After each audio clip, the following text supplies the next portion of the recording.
I'm Catherine, and I grew up in what you might call a big family.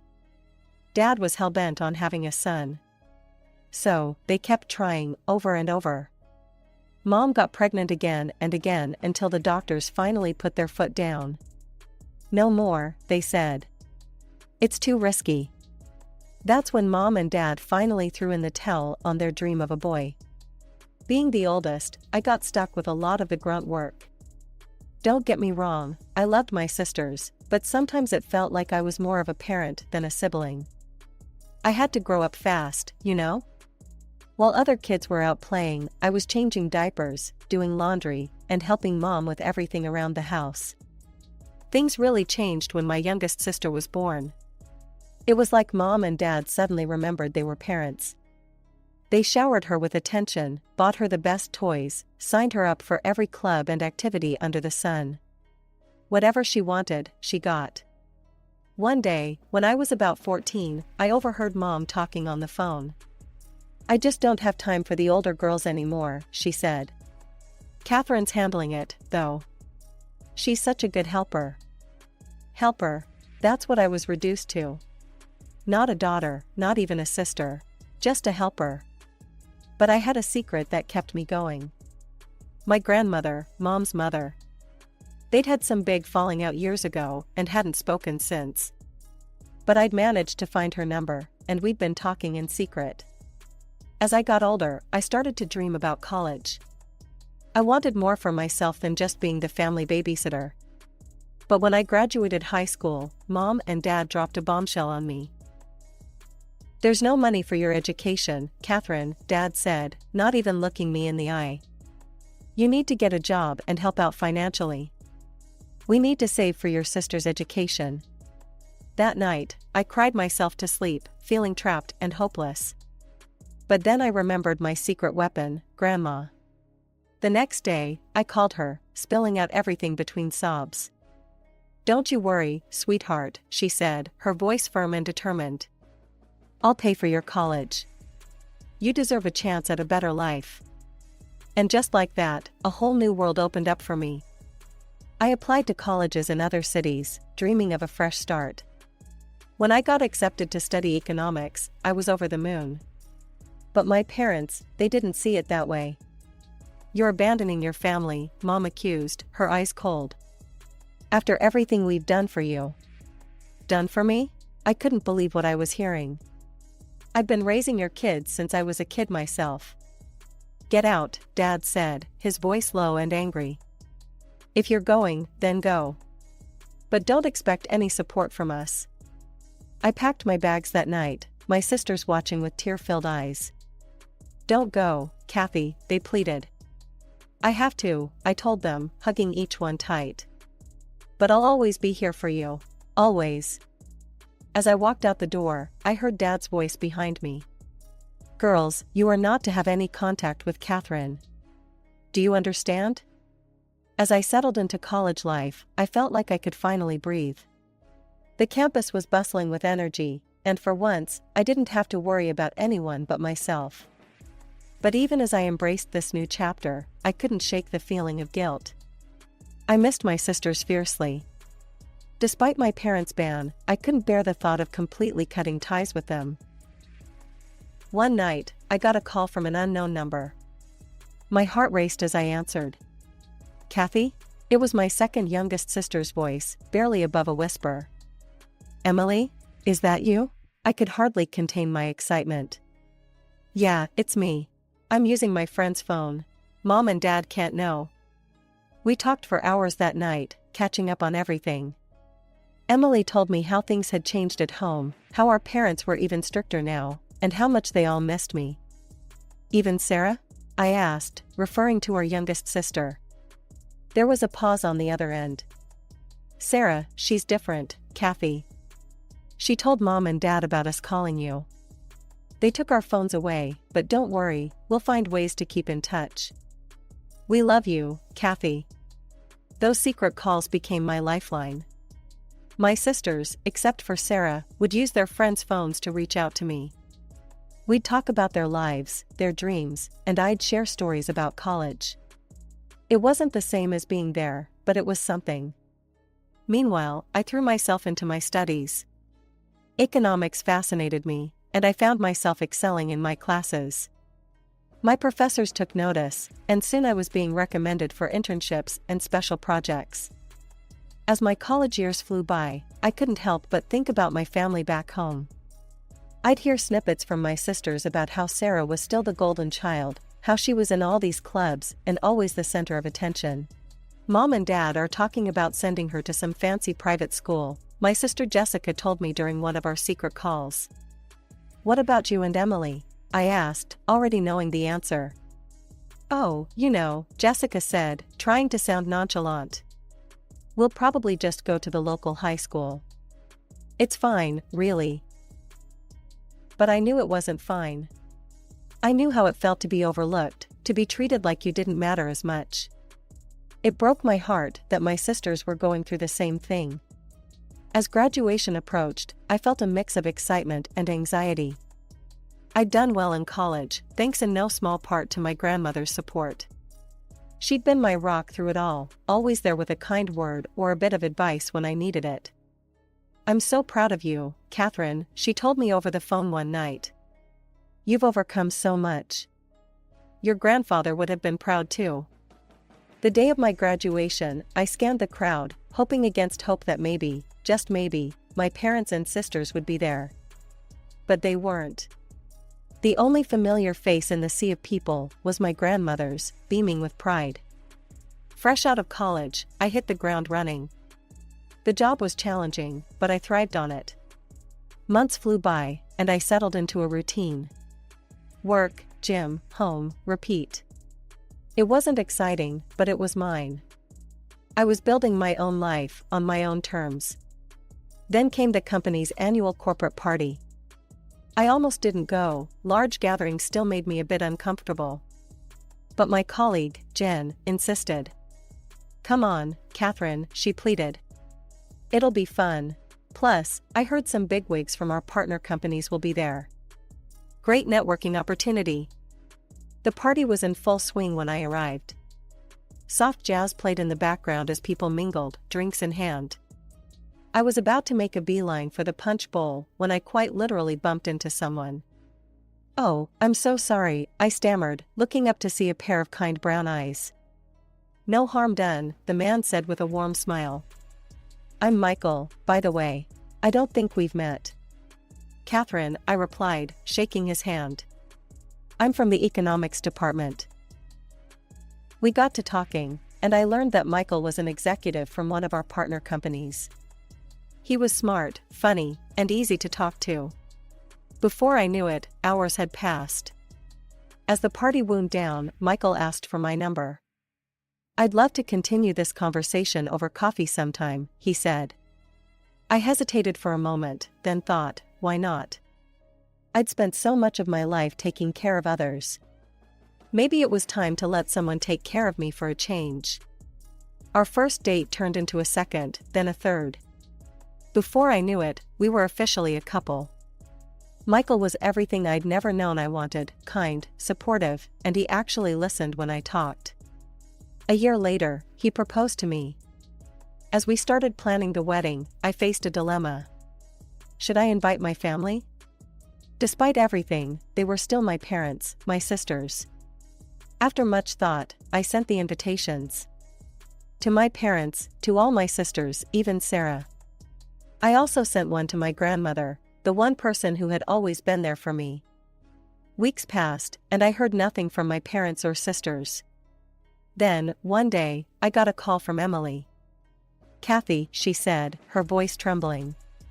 We got your invitation. Mom and Dad, they won't let us come. They won't even let us send you a card. I'm so sorry. The day of the wedding arrived. As I stood in front of the mirror in my white dress, I felt a mix of joy and sadness. My grandmother walked in, her eyes shining with tears. Oh, Catherine, she said, hugging me tight. You look beautiful. I'm so proud of you. As I walked down the aisle towards Michael, I saw the faces of our friends, his family, and my grandmother. My family wasn't there, but I realized something important: family isn't always about blood. It's about love, support, and acceptance. The years after our wedding flew by in a whirlwind of love, laughter, and shared dreams. Michael and I settled into our life together, both of us continuing to work and build our careers. We traveled, we explored new hobbies together, and we talked endlessly about our future. And then we decided to start trying for a baby. Months passed, then a year, then 2. Nothing happened. We went through all the tests, tried every recommendation, but still, no baby. It was heartbreaking. The next few years were a roller coaster of hope and disappointment. We went through treatment after treatment, each failure hitting us harder than the last. One day, after another failed round of IVF, I broke down. Maybe we're not meant to be parents, I sobbed into Michael's chest. He held me tight, stroking my hair. Hey, look at me, he said gently. We're going to be parents. Maybe not in the way we originally thought, but we will be. What do you think about adoption? A child is a child, Catherine. All they need is love, and we've got plenty of that. His words warmed my heart, and I felt a glimmer of hope. Okay, I said, wiping my tears. Let's do it. Let's adopt. The adoption process was long and often frustrating. There were so many forms to fill out, interviews to go through, home studies to pass. But we persevered, driven by our desire to give a child a loving home. Finally, after what felt like an eternity, we got the call. The day we met Lily was one I'll never forget. She was tiny, with big brown eyes and skin darker than ours. She looked scared and confused, clinging to her social worker's hand. I knelt down to her level. Hi, Lily, I said softly. I'm Catherine, and this is Michael. We've been waiting a long time to meet you. She looked at us warily, then back at her social worker, who nodded encouragingly. Slowly, Lily reached out and took my hand. In that moment, I fell in love. This was our daughter. I didn't care that she didn't look like us or share our DNA. She was ours, and we were hers. When Lily was about 5, we sat her down and explained, in simple terms, how she came to be our daughter. We showed her pictures from the day we met her, told her how much we'd wanted her, how we'd fallen in love with her the moment we saw her. Lily listened intently, her brow furrowed in concentration. When we finished, she was quiet for a moment. So, you picked me? She asked finally. I smiled, tears in my eyes. Yes, sweetheart. Out of all the children in the world, we picked you. And we'd pick you again every single time. She beamed at us, then threw her arms around us both. I love you, Mommy and Daddy, she said. As I held my daughter close, I thought about my own childhood. The pain, the neglect, the feeling of never being good enough. I vowed then and there that Lily would never feel that way. She would always know how loved and wanted she was. Life has a funny way of bringing you full circle. One day, Michael said his company had opened a branch in my hometown. And he will become the head of this branch. The move was chaotic, as moves tend to be. But as we settled into our new home, I couldn't shake the feeling that I needed to reach out to my sisters. My parents had passed away a few years back, I hadn't gone to the funeral. But my sisters, maybe it was time to mend those fences. I reached out to Jessica and Emily first. They were cautious at first, but eager to reconnect. We met for coffee, and it was like no time had passed at all. They cooed over pictures of Lily, told me about their own families, their kids. We've missed you so much, Kathy, Emily said, squeezing my hand. We're so glad you're back. For a while, everything was perfect. We started having family gatherings, holiday celebrations. Lily was thrilled to have cousins to play with, and I loved seeing her surrounded by family. But then there was Sarah, our youngest sister. From the moment we reconnected, I could tell she hadn't changed much. She was still the spoiled, entitled girl she'd always been, now grown into a woman who thought the world revolved around her and her family. At our first big family gathering, Sarah showed up with her husband and their son, Tommy. From the moment they arrived, it was clear that Sarah saw this as a competition rather than a reunion. "Tommy, show your aunties how well you can sing," she'd say, pushing her son forward. "He's taking lessons, you know. The teacher says he's a prodigy." As the party went on, I noticed Lily hanging back, looking uncomfortable. She approached Tommy, holding out a piece of candy. "Want to share?" she asked shyly. Before Tommy could respond, Sarah swooped in. "Tommy, don't take that," she screeched. "Throw it away. Her hands are dirty." I was across the room in an instant. "Sarah, what are you talking about? Lily's hands are clean." But Sarah just glared at me, then at Lily. "Well, you never know with her kind," she said, her voice dripping with disdain. "Come on, Tommy. Let's go play with your real cousins." I stood there, shocked and hurt. Did she really just say that? About my daughter? From that moment on, things were tense. Sarah made it clear at every gathering that she didn't consider Lily part of the family. She'd loudly proclaim that Tommy couldn't play with Lily because who knows what diseases she might have, or we don't know her genetic background.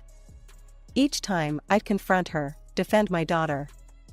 But the damage was being done. I could see Lily withdrawing, becoming quieter at these family events. One day, I made a decision. I wouldn't force Lily to attend these gatherings anymore. I started declining invitations, making excuses. Jessica and Emily understood, even though they were disappointed. As the dust settled from our move and the family drama that ensued, I found solace in my visits to Grandma. She had been my rock through everything, and now, in her twilight years, I wanted to be there for her as much as she had been for me. Every weekend, Lily and I would make the short drive to Grandma's house. She would be waiting on the porch, her face lighting up as soon as she saw us. "There's my girls," she'd call out, arms outstretched. Lily would race up the steps, throwing herself into Grandma's embrace. "Grandma, I missed you." Watching them together always warmed my heart. Grandma doted on Lily, showering her with love and attention. She never once treated Lily differently because she was adopted. To Grandma, Lily was family, plain and simple. As the months passed, Grandma's health began to decline. Our visits became less about long talks and more about quiet companionship. Lily would read to her, or show her drawings she'd made. Even in her weakened state, Grandma's love for us shone through. The day Grandma passed was one of the hardest of my life. We'd been there with her at the end, holding her hand as she slipped away peacefully. Lily, wise beyond her years, had climbed onto the bed and curled up next to her great-grandmother. "It's okay, Grandma," she'd whispered. "You can rest now. We love you." In the days that followed, as we dealt with our grief and the logistics that come with losing a loved one, we received some unexpected news. Grandma's lawyer called, asking us to come to his office. "Your grandmother left a will," he explained when we arrived. And, well, you might want to sit down for this. What he told us next left me speechless. Grandma had left everything to me and Lily. The house, several cars, and over $1 million. "Your grandfather was quite successful," the lawyer explained. "And your grandmother was an astute investor. She had intended to leave it all to your mother, despite their estrangement. But when your mother passed..."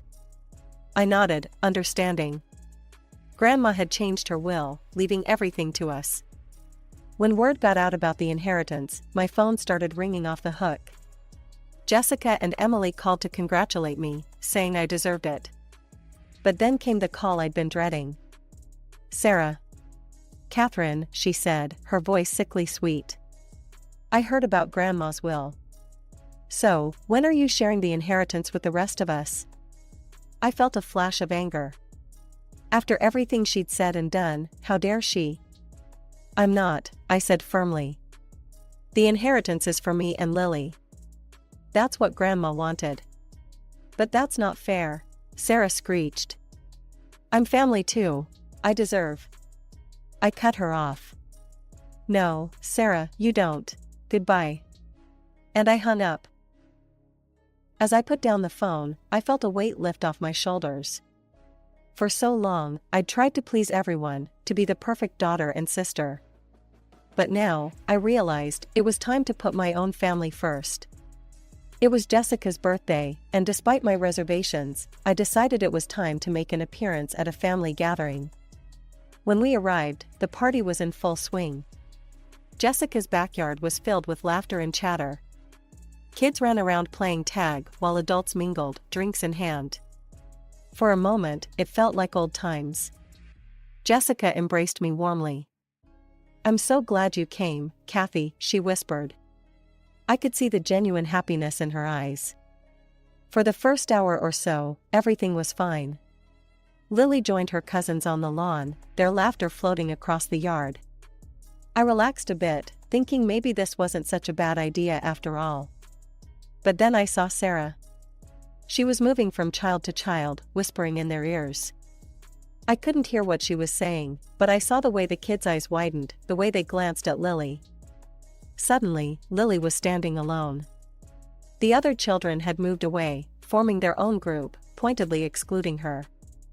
I watched as my daughter's face crumpled in confusion and hurt. Before I could react, Lily ran to me, tears streaming down her face. "Mommy," she sobbed, "they don't want to play with me anymore. They said I'm sick and not really family." Rage boiled up inside me. I hugged Lily close, then marched over to Sarah, who was watching the scene with a smug smile. "What the hell do you think you're doing?" I demanded, my voice low and dangerous. Sarah's smile didn't falter. "Oh, calm down, Catherine. I'm just telling the children the truth. They deserve to know about her condition." "Condition?" I spat. "The only person with a condition here is you, Sarah. Your behavior is disgusting." By now, we'd drawn a crowd. The other adults were watching, wide-eyed, as the confrontation unfolded. Sarah's face twisted into an ugly sneer. "My behavior? That's rich coming from you, Catherine. You, who shamelessly took Grandma's money, robbing the rest of us of our rightful inheritance. And for what? To give money to that girl who isn't even really part of this family?" Gasps echoed around us. "How dare you?" I seethed. "Lily is my daughter. She is as much a part of this family as anyone else." Sarah laughed, a cruel, mocking sound. "Family? She's not even related to us. She's just some random kid you picked up, probably born to drug addicts or criminals. She has no right to our family's legacy." I was shaking with fury now. "You don't know anything about Lily or her birth parents. And it doesn't matter. She is my daughter, and I love her more than anything in this world." "Love?" Sarah sneered. "Is that what you call it when you use a child to steal from your own family? Face it, Catherine. You're nothing but a thief, using that girl to get Grandma's money. Well, we won't stand for it anymore. It's time you shared what rightfully belongs to all of us." I was about to respond when Jessica stepped forward, her face set in determination. "That's enough, Sarah," she said firmly. "You have no right to speak to Catherine like that, or to treat Lily this way." Sarah's eyes widened in shock. "What, you're taking her side?" Emily joined Jessica, standing beside me. "We both are. Catherine has always been there for us, even when our own parents weren't. She raised us, Sarah. She deserves every penny of that inheritance." I felt a lump form in my throat, touched by my sister's support. Sarah's face contorted with rage. "You traitors! How dare you? You're betraying the memory of our parents." Emily scoffed. "Our parents? The same parents who neglected us and showered you with attention? The same parents who cut Catherine off for daring to want an education?" Jessica nodded. "And let's not forget, Sarah, how you took Mom and Dad's house and all their savings after they died. You didn't share a cent of that with any of us." I gasped, this information new to me.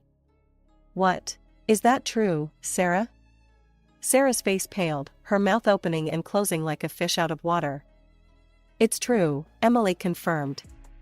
"She got everything when Mom and Dad passed, and she never once offered to share. A wave of disappointment and anger washed over me. All this time, Sarah had been accusing me of theft when she'd done the very same thing. "Sarah," I said, my voice steady and firm. "I think it's time for you to leave." "You can't make me," she started, but Jessica cut her off. "Yes, she can. This is my house, and I want you to go. We're all tired of your tantrums and your cruelty. Until you can treat Catherine and Lily with respect, you're not welcome here." Sarah looked around, realizing she was outnumbered. With a final glare, she grabbed her son's hand and stormed off.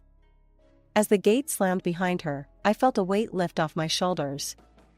I turned to my sisters, tears in my eyes. "Thank you," I whispered. Later that night, I made a decision. The next day, I called my sisters and told them my plan. Despite their protests that I didn't need to do this, I insisted. I gave them the house and the cars, keeping the $1 million for our family. With the inheritance settled, I felt a sense of peace wash over me. I transferred half of the money to a trust fund for Lily's future, ensuring she would always be taken care of. The other half, Michael and I decided to use for our family. We'd take that trip to Disney World that Lily had been dreaming of. We'd renovate our home, creating the perfect space for our little family. And maybe, just maybe, we'd look into adopting another child, giving Lily the sibling she'd always wanted.